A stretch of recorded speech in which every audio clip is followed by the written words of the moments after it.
Evangelho, que vai partilhar a palavra conosco nesta noite. Que você possa estender as suas mãos sobre ela neste momento.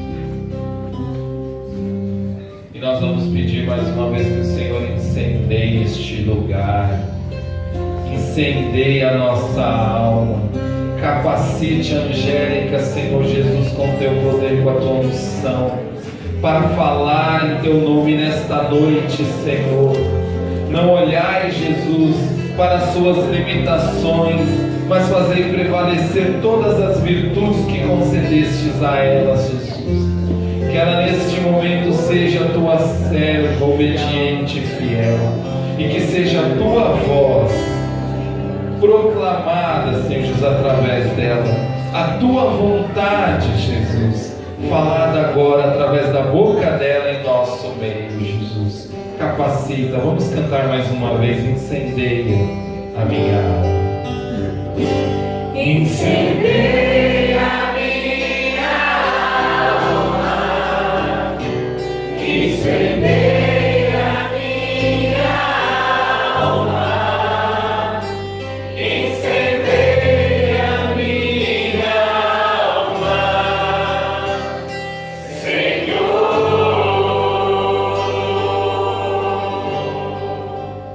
E clamando a intercessão de Maria, que a Angélica nesse instante possa sentir-se abraçada por Nossa Senhora, que é quem soube melhor fazer a vontade de Jesus. Ave Maria, Cheia de graça, o Senhor é convosco. Bendita sois vós entre as mulheres, bendito é o fruto do vosso ventre, Jesus. Santa Maria, Mãe de Deus, rogai por nós, pecadores, agora e na hora de nossa morte. amém. Toda tua, Maria. Uma boa noite, a paz de Jesus, vocês que estão aqui conosco, a grande célula reunida, que graça! E hoje a nossa partilha é uma vida de evangelismo, que é isso que nós praticamos, que é isso que nós vivemos, é um estilo de vida. Eu vivo a célula, o evangelismo. A promessa de Deus na minha vida se cumpre através da minha vivência com os meus irmãos de célula.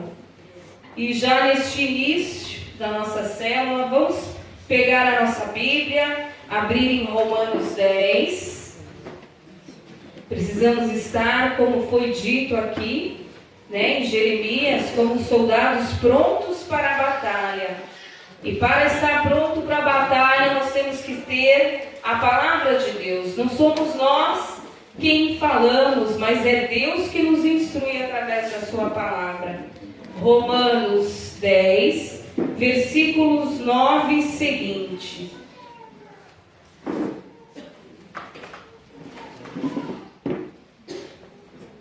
E São Paulo nos diz nesta carta aos Romanos: portanto, se com tua boca confessares que Jesus é o Senhor, e se em teu coração creres que Deus ressuscitou dentre os mortos, serás salvo. É crendo de coração que se obtém a justiça, e é professando com palavras que se chega à salvação.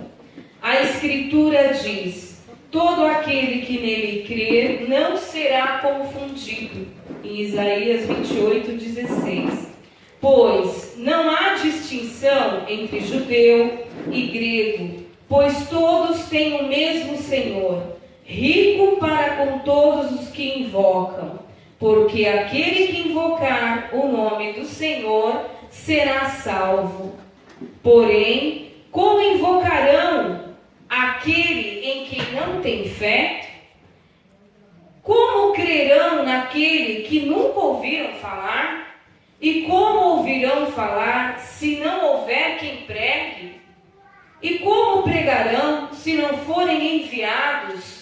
Como está escrito, quão formosos são os pés daqueles que anunciam as boas novas. Em Isaías 52, versículo 7. Por enquanto paramos por aqui. Para se alcançar a salvação, precisamos confessar a nossa fé, que é o nosso Senhor, o nosso Salvador. Nós ouvimos um chamado, nós cremos, nós sabemos que nós somos salvos pelo sangue do nosso Senhor Jesus Cristo derramado por nós na cruz. E por isso ouvimos, cremos, acolhemos e vivemos. E a palavra ainda nos diz que a justiça, quem crê de coração obtém a justiça, uma vida reta, uma vida justa. Deus age com justiça em favor dos seus. E neste propósito, ainda São Paulo pergunta: como é que as pessoas vão acreditar, vão ter fé, se não conhecem, não ouviram falar de Jesus? Será que nós não estamos conseguindo enxergar aqui que é para nós esta palavra? Oi, você conhece a Jesus? Você sabe quem Jesus é? Está na hora de você levar Jesus para que outros possam crer. E essa é a nossa missão. Nós somos edificados, discipulados dentro das células de evangelização para levar que Jesus Cristo deu a vida por todos. A palavra ainda diz: não há distinção entre judeus e gregos. Ele não falava aqui só para aqueles que queriam viver a fé porque ouviram falar de Jesus. Está falando aqui para todos os povos que precisam entender que Cristo é o Salvador de todas as pessoas, sem distinção. Então, a nossa vida de evangelismo, ela deve ter esse propósito. Como eu posso levar a fé para aqueles que não conhecem, para aqueles que ainda não são batizados, para aqueles que ainda não reconheceram o Cristo, o nosso Deus? Vamos tomar aí a palavra de 2 Timóteo 4, segunda carta de São Paulo a Timóteo, no versículo 4, de versículos 2 seguintes. Antes de eu ler para vocês, o próprio São Paulo fala para nós: ai de mim se eu não anunciar. Ai de mim. Anunciar o Evangelho, meus irmãos, não é impor, mas propor. Só se acredita no Cristo aquele que fez uma experiência com Jesus. Não foi o que cada um de nós tivemos? Um encontro pessoal com Jesus? Não foi o próprio Cristo que nos encontrou lá nas nossas limitações? Essa é uma carta pequena que está entre... Deixa eu pegar aqui para vocês para falar direitinho. Está entre Tessalonicenses e Tito, né? Tito. É pequenininha. Segunda carta de São Paulo a Timóteo, versículo 4. Capítulo 4, versículos 2 em diante. Nós, quando vamos estudar a Bíblia, nós da célula, nós partimos das instruções dos primeiros cristãos. Claro que fazemos referências sobre toda a Bíblia, sempre nos é proposto no roteiro as outras leituras que vão para o Antigo Testamento, mas nós temos trabalhado muito com as cartas de São Paulo. São Paulo escreveu 13 cartas. Na Bíblia, há 13 livros de São Paulo. E São Paulo é o que vai guiar essa minha pregação aqui para passar para vocês de como eu posso ser um evangelizador. Como é que eu posso ter uma vida de evangelização? Tomaram então a palavra já? Bom, aqui diz assim: prega a palavra, insiste oportuna e importunamente, repreende, ameaça, exorta com toda a paciência e empenho de instruir. São Paulo está dizendo o quê? Eu preciso ser insistente. Eu preciso enxergar os momentos oportunos para falar de Deus e os não oportunos. A gente tem uma limitação, né? A gente não quer incomodar o outro.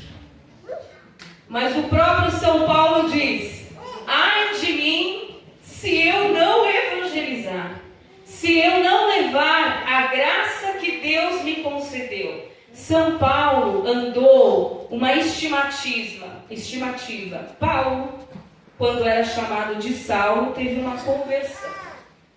Como que foi a conversão? Nós vimos aí algumas missas, falava São Pedro e São Paulo, e a gente viu como que Paulo foi importante para a igreja nascente, a igreja que nascia ali a partir de Pedro, claro, que estava no cenáculo. Quem era Paulo? Paulo era chamado de Saulo, e logo depois da crucificação de Jesus, ele já tinha ouvido falar de Jesus. Ele tratava os cristãos, os seguidores de Jesus e o próprio Jesus, como uma filosofia, porque Saulo era estudioso. A nacionalidade dele, onde ele nasceu, era em Roma. Ele era cidadão romano. Mas a religião que foi lhe ensinada era judaica. E ele conhecia muito bem. E ele era estudado, diz que falava mais de 3 línguas, inclusive o grego, né? E ele tinha uma influência em Roma, lá em Tarso, onde ele nasceu. Então, quando ele ouviu falar de Jesus, do que acontecia, Paulo, que antes se chamava Saulo, ele era cristofóbico. Já ouviram falar dessa palavra? Não? Vocês nunca ouviram falar cristofobia? Ele era cristofóbico. Ele era. Mas como assim? Ele se juntou com aqueles que perseguiam a igreja nascente, os primeiros cristãos, e ele mandava matar, ele eliminava os primeiros cristãos, por causa de todo o conhecimento que ele tinha, desde a sua infância, por ser uma pessoa estudada. Ele não acreditava em Jesus. O que traziam para ele era cristofóbico. Não, isso aí está errado, isso daí é mentira, ele não é o Filho de Deus. E por aí vai. E narra-se um fato aqui na Bíblia, em Atos dos Apóstolos, que ele participou do martírio de Estevão. Depois vocês peguem para ler. É um texto lindo, enorme, assim, a fala, né? Que ele tem a sabedoria, a inspiração do Espírito Santo que Estevão tem. Mas quem estava lá no momento que eles começam a apedrejar, a bater, a fazer ali até que ele chegue à morte, quem estava ali observando tudo, que chefiava o acontecimento, era Saulo, que é Paulo. E para mim, no meu coração, eu imagino a cena. Estevão deu uma olhadinha, falou: Senhor, e agora? Ele não acreditou em nada do que eu preguei. Olha o que ele está fazendo com a gente, né? Eu acredito que teve a intercessão de Estevão ali, né? Morrendo, agonizando, olhou para Saulo e falou: estou rezando por esse daí, que ele seja inspirado pelo Espírito Santo, que ele se converta. Porque esse encontro, ele é muito dramático. Ele estava ali, gente, é um espinho na carne de Paulo, esse martírio, né?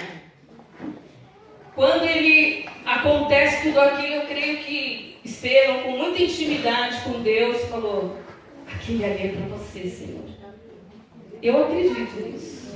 Porque quando ele saiu dali, o que aconteceu? Ele estava perseguindo outro grupo. O que aconteceu com Saulo?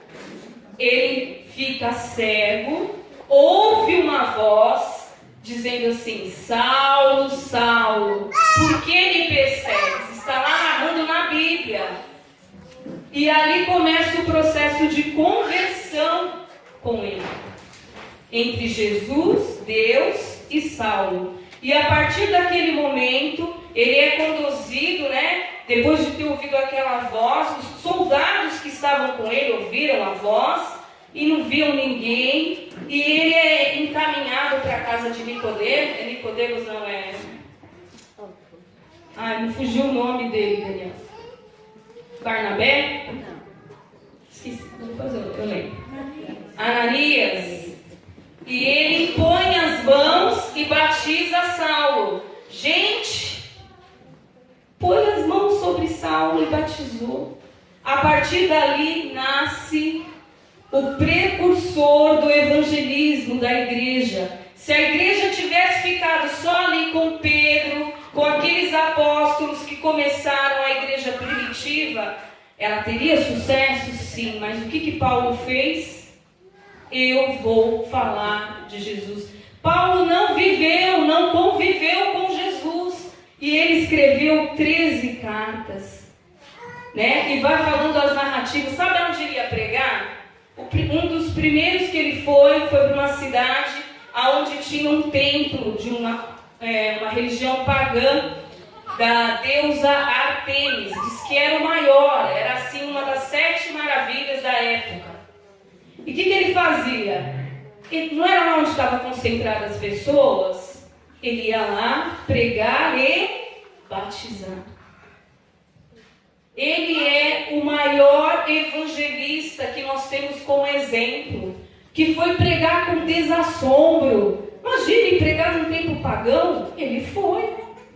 Ele foi pregar no prostíbulo em Éfeso, a registro. Foi convertendo, batizando. Gente, um homem que tinha toda uma história anterior que perseguia o cristão. Veja a força do Espírito Santo, do batismo que Saulo recebeu, e a partir daquele momento ele se chama Paulo. E ali ele foi andando, diz que é 30.000 quilômetros, 30.000 quilômetros de saída em evangelização. Ele não tinha cavalo, ele não tinha jatinho, ele não tinha bicicleta, ele não tinha carro, ele simplesmente foi. Ele foi. Aonde Deus mandou, ele foi. E ele pregava oportunamente e inoportunamente. Por quê? Pregar ali em volta de um templo, de uma deusa pagã, era inoportunamente. E às vezes a gente fica pensando, mas eu falo isso ou não falo? Eu falo de Jesus agora para aquela pessoa ou não falo? Não, é meu chefe, não vou falar de Deus para ele não, né? A gente fica colocando situações do nosso respeito humano. E a própria palavra lá em Romanos diz, como é que eles vão acreditar se ninguém falar? Se ninguém testemunhar? Vocês estão dando testemunho da vida de vocês agora? Vocês estão testemunhando como Jesus mudou a vida de vocês? Como Jesus está conduzindo a vida de vocês? Gente, Paulo matava cristãos. E depois de tudo isso, o que o povo começou a acreditar nele? Imagina aqueles cristãos irmãos, assim, falando, como é que pode? Tem narrativas, né? Em Atos dos Apóstolos. Mas ele vai vir aqui, eles tinham medo de Paulo. Imagina que ele vai vir aqui e falar. Não, eles tinham medo. Ele matou muitos dos nossos. Veja onde Deus quis levar Paulo. Veja só, um cristofóbico, né? Porque pode ter aquele que perto de nós, lá vem você com esse negócio de Jesus. Olha, você precisa ter uma experiência com Deus. Você precisa ter um encontro com Deus. Ele vai mudar a sua vida. As atitudes que te levam a pecar, você vai ter coragem, você vai ter força para não voltar ao pecado. E foi sempre assim. São Paulo ia instruindo as novas comunidades nascentes. Por isso que se dá as cartas, né? Ele foi o grande mestre, o que falou, olha, Deus quer assim, Jesus quer assim, Jesus disse assim. Como é que nós vamos pescar cada vez mais pessoas para Cristo. Porque a Bíblia, Jesus nos ensina, fala lá para Pedro, né? De hoje em diante serei pescadores de homens. Eu quero continuar lendo com vocês os versículos aí de Timóteo. Prega a palavra, insiste oportuna e importunamente, repreende, ameaça. Como assim, Angélica? Eu preciso dizer para aquela pessoa, você não pode continuar nesse vício. Você não pode continuar pecando. Deus tem algo maravilhoso para a sua vida. Isso que você está fazendo só faz o sofrimento aumentar, só te prejudica os que te amam. Mas Jesus te ama muito mais do que você possa imaginar. Eu te convido a experimentar esse amor. Mas enquanto você viver essa vida de pecado, enquanto você cometer os mesmos atos, as mesmas coisas que te levam para a maldade, porque nós temos um ímpeto em nós para o mal. Está em nós pelo pecado original. Enquanto estivermos aqui nesta vida, será assim.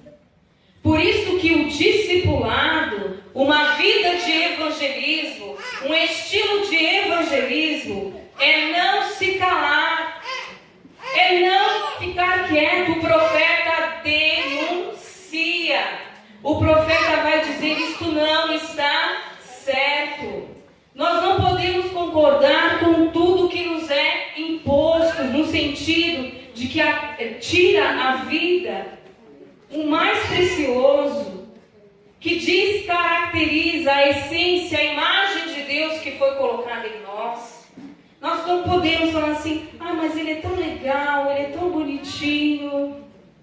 Né? Vocês já viram que o inimigo, o demônio, é um anjo muito bonito. Ele se veste da melhor pele de cordeiro para encantar você.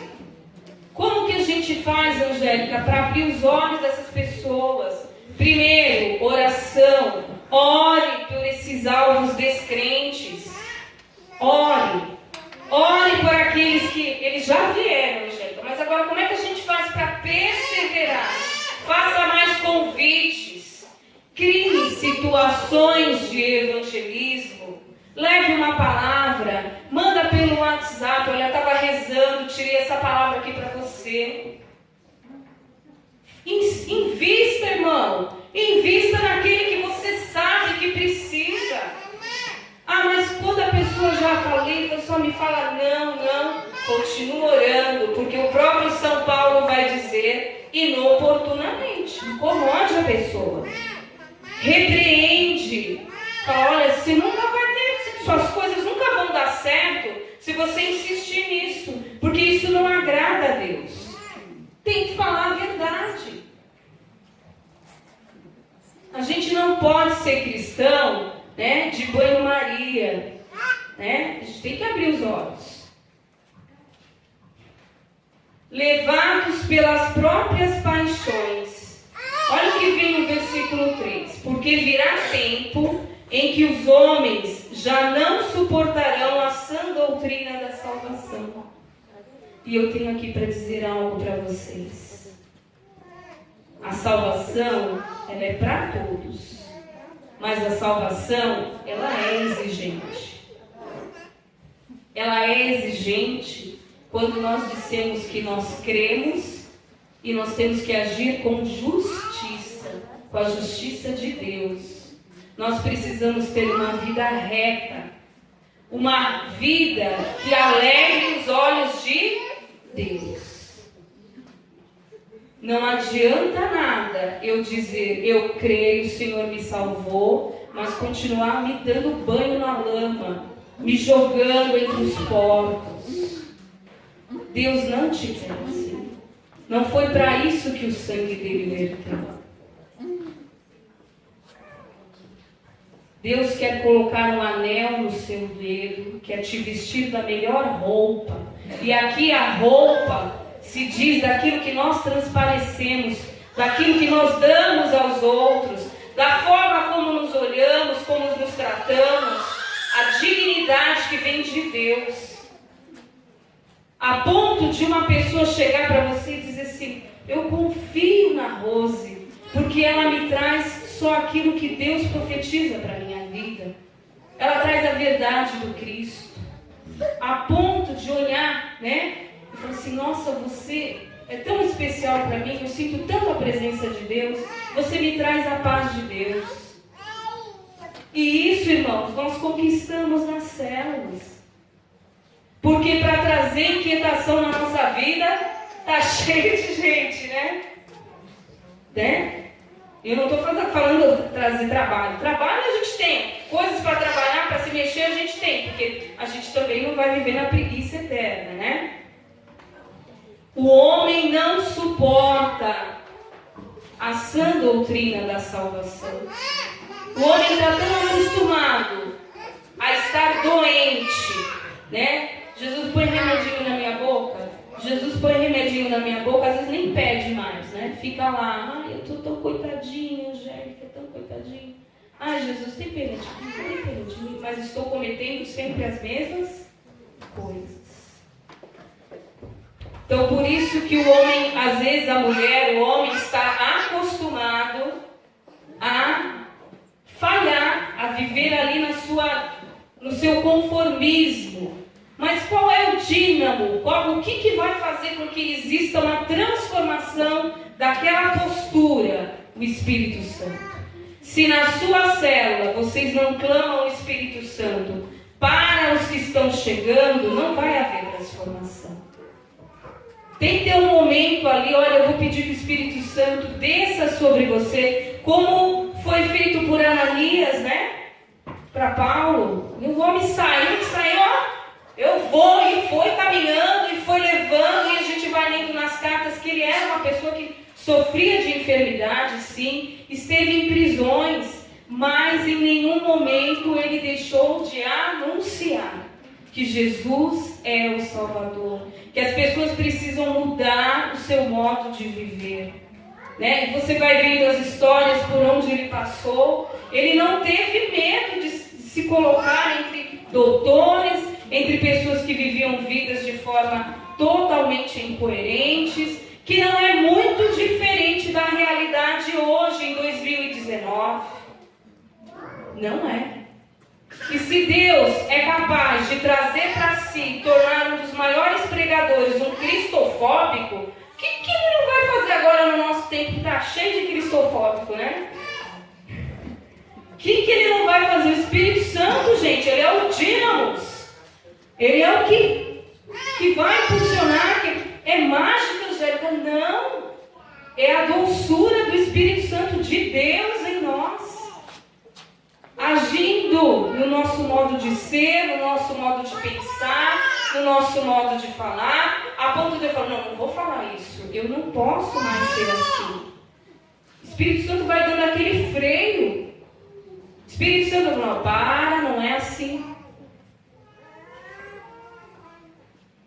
E a própria palavra vai dizer que as pessoas que são levadas pelas próprias paixões e pelo prurido de escutar novidades, ajustarão mestres para si, apartarão os ouvidos da verdade e se atirarão a fábulas.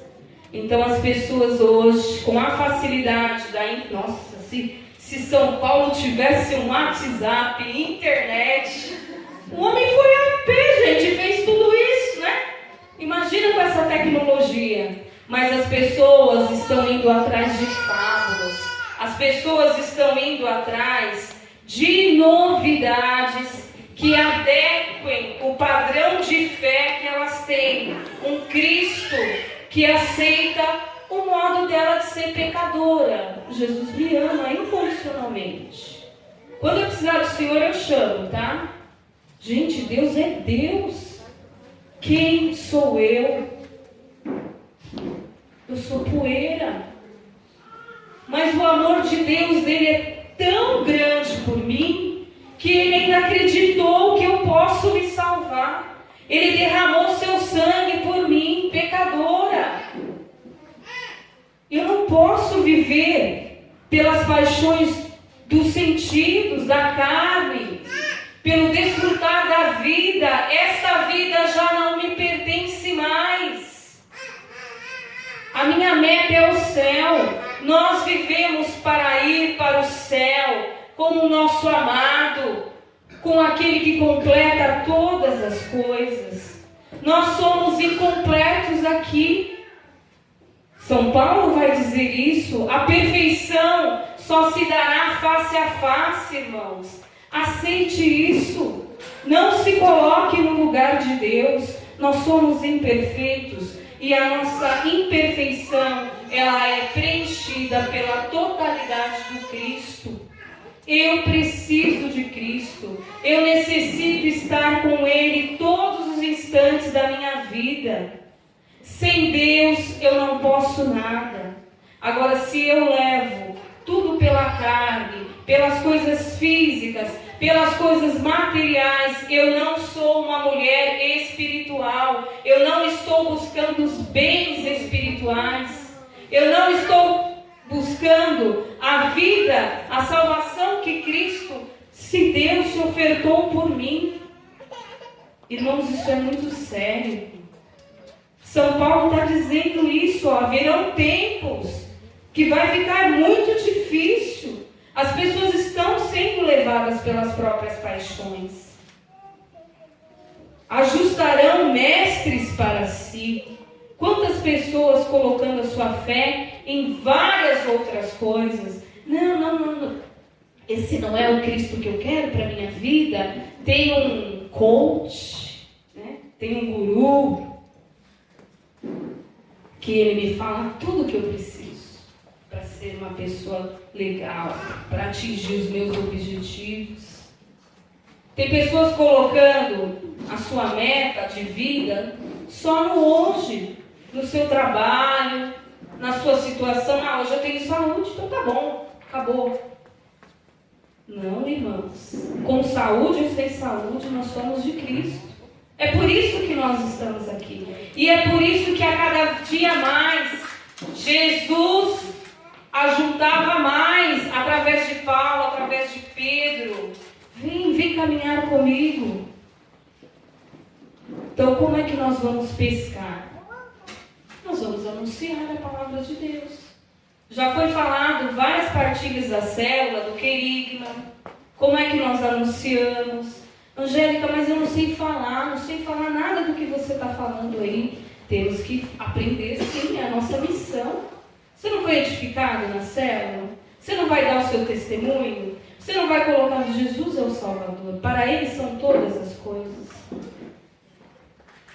Não há nada que possa ser colocado no lugar de Deus. Então, nós primeiro temos que ter uma fé muito centralizada, uma fé bem alicerçada daquilo que queremos e para onde vamos. Não é à toa que a igreja tem se manifestado, né? Até mandei um artigo para o Daniel, como tem surgido grupos de evangelização, formas de evangelização para se chegar às pessoas. E olha, muitas pessoas nunca ouviram falar. Falaram, isso que você está me colocando, eu nunca tinha ouvido falar, mas está na Bíblia. A igreja traz, está aqui, ó, tem documento. E as pessoas vão, nossa, mas é verdade mesmo. Nós estamos deixando de lado a nossa fé, nós estamos deixando de lado a prática do conhecimento, do estudo, e estamos seguindo outras coisas que vão aparecendo na internet, né? Outros métodos mirabolantes que possam fazer você ter uma casa em tantos meses, né? Fazer uma corrente e isso e aquilo. Não, gente. Se for para você conquistar algum bem, Deus sabe, está na sua história. Deus vai prover. E se for para não ter nenhum bem, Deus também está lá. Deus continua sendo Deus, né? Entenda? Quando nós nos colocamos sobre a graça de Deus, nós somos só filhos dependentes do Pai. E Ele sabe tudo o que nós precisamos. Ele conhece os nossos corações. E eu queria falar aqui, dando um testemunho de um irmão meu de caminhada, né? Como foi importante a vida de uma pessoa que evangeliza, que dá testemunho com a sua vida, né?